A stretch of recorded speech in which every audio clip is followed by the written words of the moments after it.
বিসমিল্লাহির রহমানির রহিম। সপ্তম শ্রেণীর শিক্ষার্থীরা, তোমাদের জন্য অনেক প্রীতি এবং ভালোবাসা।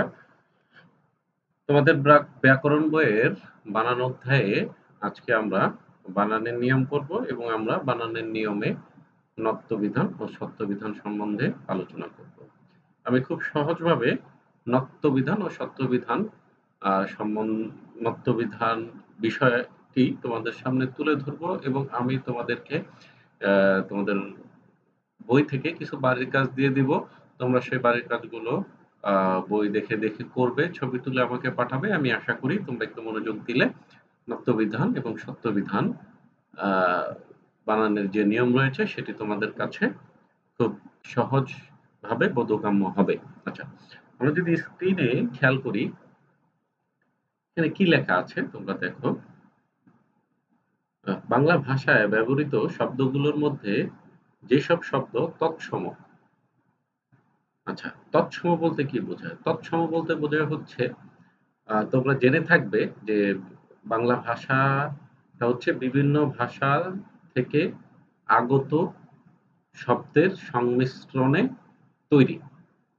আচ্ছা, তো তৎসম হচ্ছে সংস্কৃত ভাষা থেকে, সংস্কৃত একটি ভাষা, এই সংস্কৃত ভাষা থেকে যে শব্দগুলা বাংলা ভাষায় আসছে সেই শব্দগুলাকে বলা হয় তৎসম শব্দ। হ্যাঁ, তো এখানে লেখা আছে যে বাংলা ভাষায় ব্যবহৃত শব্দগুলোর মধ্যে যেই সব শব্দ তৎসম, হ্যাঁ, কেবল সেগুলোর বানানে মূর্ধন্য এবং মূর্ধন্য স ব্যবহৃত হয়। ব্যাপারটা একদম সহজ। সংস্কৃত ভাষা থেকে যে সকল শব্দ বাংলা ভাষায় আসছে ওই সকল শব্দেই শুধু মূর্ধন্য এবং মূর্ধন্য স ব্যবহৃত হয়।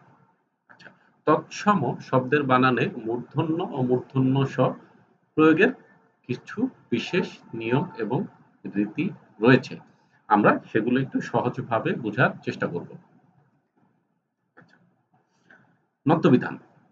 আমরা সহজ ভাষায় যদি নত্যবিধান সম্বন্ধে আলোচনা করি তাহলে হচ্ছে বিষয়টা এমন হয় যে, যে রীতি অনুসারে বাংলা ভাষায় ব্যবহৃত তৎসম শব্দের বানানে দন্তন্য এর পরিবর্তে মূর্ধন্য ব্যবহৃত হয় তাকেই নত্যবিধান বলে। একদম সহজ। আমরা যেটা বলেছি যে কোনো একটা নিয়মের মধ্যে বাংলা ভাষায় তৎসম যে শব্দগুলা রয়েছে সেখানে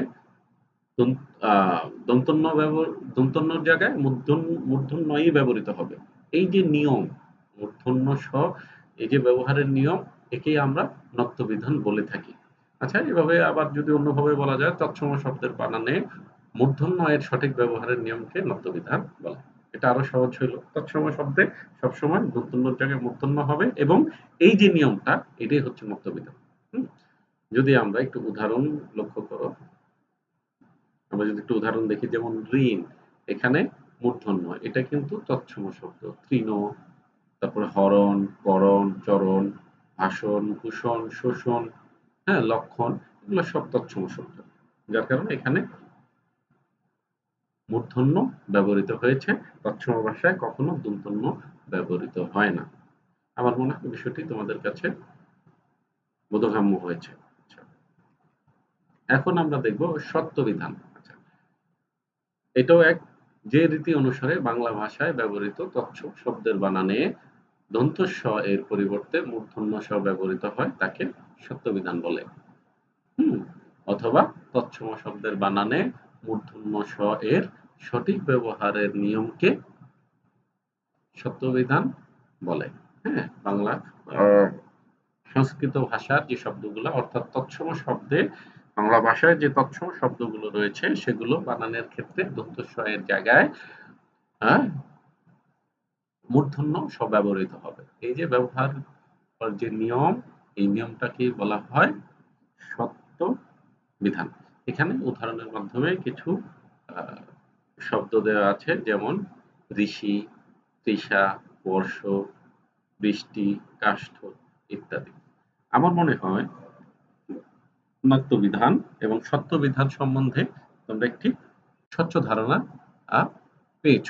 আচ্ছা, এখন তোমাদেরকে যেটা করতে হবে সেটা হচ্ছে, তোমরা তোমাদের বইয়ে, অর্থাৎ তোমাদের বাংলা ব্যাকরণ বইয়ে নত্যবিধানের কিছু নিয়ম দেওয়া আছে এবং সত্যবিধানেরও কিছু নিয়ম দেয়া আছে। তোমরা সেখান থেকে 5টি নিয়ম উদাহরণ সহ, হ্যাঁ, 5টি নিয়ম লিখবে। নিয়মগুলোতে অবশ্যই উদাহরণ উল্লেখ থাকতে হবে। হ্যাঁ, নত্যবিধান থেকে 5টি উদাহরণ বা নত্যবিধানের 5টি নিয়ম উদাহরণ সহ এবং সত্যবিধানের 5টি নিয়ম উদাহরণ সহ তোমরা লিখবে। লিখে ছবি তুলে আমার হোয়াটসঅ্যাপ নাম্বারে পাঠিয়ে দিবে। শিক্ষার্থীরা, আমি আশা করি তোমরা নত্যবিধান এবং সত্যবিধান সম্বন্ধে স্বচ্ছ ধারণা পেয়েছো। তারপরে যদি তোমাদের কোনো কিছু না বুঝে থাকো বা বুঝতে সমস্যা হয়, অবশ্যই তোমরা আমাকে প্রশ্ন করবে। আমাকে প্রশ্ন করে আমার কাছ থেকে বিষয়টি স্বচ্ছ হবে। আমরা আজকের ক্লাসটি এখানেই শেষ করব। নত্যবিধান ও সত্যবিধানের ক্লাসটি এখানেই শেষ করব। তোমরা সকলে ভালো থাকো, সুস্থ থাকো, ঠিকমতো পড়াশোনা করো। আল্লাহ হাফেজ।